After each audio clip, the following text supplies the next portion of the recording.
इस वीडियो में हम एक और जेई का क्वेश्चन देखने वाले हैं। क्वेश्चन है एलसीआर सर्किट से। ठीक है, एक बार अपन फटाफट क्वेश्चन रीड करते हैं और फिर इसका अपन सोल्यूशन देखेंगे। इसमें क्या बोल रहा है?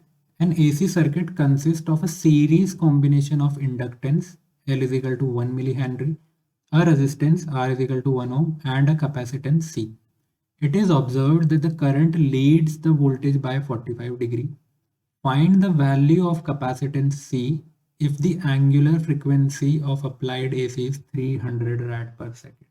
ठीक है, तो अपन को देखो सबसे पहले गिवन है सीरीज कॉम्बिनेशन है अपने पास किसका किसका है, इंडक्टेंस का, रेजिस्टेंस का और कैपेसिटेंस का। राइट, तो देखो मैंने इंडक्टेंस या फिर इंडक्टर, रेजिस्टर और कैपेसिटर तीनों को सीरीज में लगा दिया। ये अपन को गिवन था क्वेश्चन में।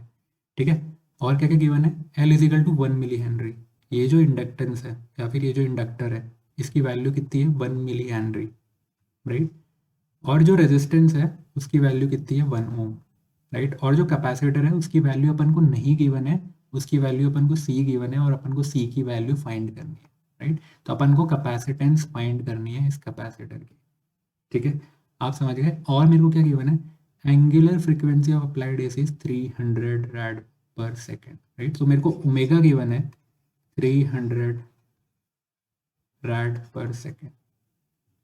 ठीक है, और मेरे को एक और चीज गिवन है, it is observed that the current leads the voltage bye 45 degree. Right, तो फाई की वैल्यू 45 डिग्री पे। राइट, अब देखो अपन कुछ कॉन्सेप्ट रिवाइज कर लेते हैं quickly.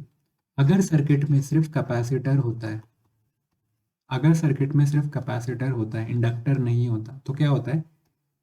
Current leads the voltage, current leads the voltage bye 90 degree. ठीक है, और अगर सिर्फ इंडक्टर है, और अगर सिर्फ इंडक्टर है, राइट, तो क्या होता है? वोल्टेज लीड करता है, voltage leads the current by 90 degree. Right, तो ये फैक्ट अपन को हमेशा याद रखना है कि कैपेसिटर में क्या होता है? करंट आगे रहता है, current leads the voltage bye 90 degree. Inductor में क्या होता है? Voltage leads the current by 90 degree. Right, अगर खाली इंडक्टर है सर्किट में तो क्या होगा? वोल्टेज आगे रहेगा। खाली कैपेसिटर है तो क्या होगा? करंट आगे रहेगा वोल्टेज से। अब देखो क्वेश्चन में क्या गिवन है? Current leads the voltage bye 45 degree. Right, देखो कैपेसिटर होता तो करंट लीड करता, इंडक्टर होता तो वोल्टेज लीड करता। राइट, जब ये दोनों सर्किट में होते हैं ना, तो इस पे डिपेंड करता है कि यार कौन सा मेरा हैवी है, कैपेसिटर हैवी है या इंडक्टर हैवी है। अगर कैपेसिटर हैवी है तो करंट लीड करेगा, और अगर इंडक्टर का इफेक्ट ज़्यादा है तो क्या होगा? वोल्टेज लीड करेगा। राइट, देखो कैपेसिटर में तो करंट लीड करेगा ये अपन को पता है, इंडक्टर में पता है वोल्टेज लीड करेगा। बट अगर दोनों होंगे तो कौन सा लीड करेगा? करंट लीड करेगा या वोल्टेज लीड करेगा? ये डिपेंड करता है कि यार कैपेसिटर और इंडक्टर में से इफेक्ट किसका ज़्यादा आ रहा है। और अपन को क्वेश्चन में क्या गिवन है? करंट लीड्स दी वोल्टेज, और करंट किस में लीड करता है? कैपेसिटर में। यानी इस क्वेश्चन में कैपेसिटर का इफेक्ट ज़्यादा है। राइट, इस क्वेश्चन में कैपेसिटर का इफेक्ट ज़्यादा है इसलिए करंट लीड कर रहा है। अगर इंडक्टर का इफेक्ट ज़्यादा होता तो क्या होता? करंट क्या होता? लैग करता, या फिर मैं बोल सकता हूँ वोल्टेज लीड करता। अब एक चीज़ देखो जिसमें स्टूडेंट सबसे ज़्यादा गलती कर लेते हैं। मैंने क्या लिया है? Phi is equal to 45 degree. Right, ये क्यों लिया है? क्योंकि current leads the voltage. Right, तो अगर करंट लीड कर रहा है ना तो आपको फाई पॉजिटिव लेना है 45 डिग्री। अगर इस क्वेश्चन में होता कि वोल्टेज लीड सी करंट, उल्टा होता, अगर वोल्टेज लीड कर रहा होता, राइट, तो मैं फाई की वैल्यू क्या लेता? -45 डिग्री। बहुत इंपॉर्टेंट कॉन्सेप्ट है। अपन को क्या देखना है? करंट को देखना है। करंट अगर आगे है, करंट लीड कर रहा है तो पॉजिटिव 45 डिग्री। अगर वोल्टेज आगे है, वोल्टेज लीड कर रहा है, तो मेरे को फाई क्या लेना है? नेगेटिव। राइट, मैं ये आपको बता रहा हूँ क्योंकि आपको कोई और क्वेश्चन में आप गलती कर सकते हो।